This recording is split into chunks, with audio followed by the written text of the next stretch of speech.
केंद्रीय गृह मंत्री अमित शाह विपक्ष पर तंज कसने का कोई मौका नहीं छोड़ते। लंबे समय से वे यह कहते आ रहे हैं कि बीजेपी की सरकार लंबी दौड़ के लिए तैयार है। संसद में भी वे कई बार यह बात दोहरा चुके हैं।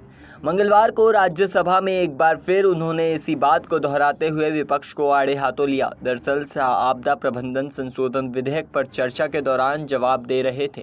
विपक्ष की आपत्तियों पर उन्होंने कहा कि इस कानून में सत्ता को केंद्रीकरण करने की मंशा नहीं है, बल्कि राज्य सरकारों और आम लोगों की भागीदारी का पूरा ख्याल रखा गया है।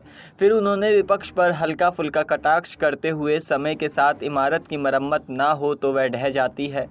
नए दौर में नई आपदाएं सामने आती है, इसलिए बदलाव ज़रूरी होता है।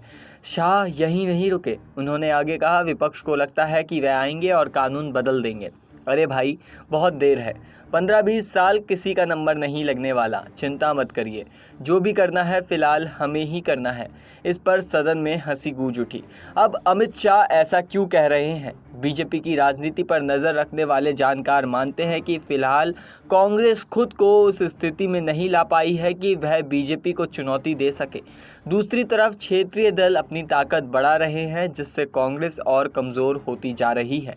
शाह का यह बयान इशारा करता है कि 2024 के बाद भी नरेंद्र मोदी के प्रधानमंत्री बनने की संभावनाएं मजबूत बनी हुई है। अमित शाह बीजेपी के सबसे बड़े रणनीतिकारों में से एक हैं। आर्टिकल 370 हटाने से लेकर राम मंदिर तक बड़े फैसलों में उनका हाथ चल रहा है। यही वजह है कि वह पूरी आत्मविश्वास के साथ कहते हैं कि आने वाले वर्षों तक बीजेपी की ही सरकार रहने वाली है। दूसरी ओर कांग्रेस के नेता संसद में उनके तर्कों का मजबूती से जवाब नहीं देते दिख रहे। तो कुल मिलाकर कहानी यही है कि अमित शाह विपक्ष को संदेश दे रहे हैं कि भाई तैयारी कर लो, लेकिन अभी नंबर नहीं लगने वाला। फिलहाल इस जानकारी में इतना ही। मेरा नाम प्रवीण उपाध्याय है और आप देख रहे हैं नेक्स्ट 9 पॉलिटिकल बाइट।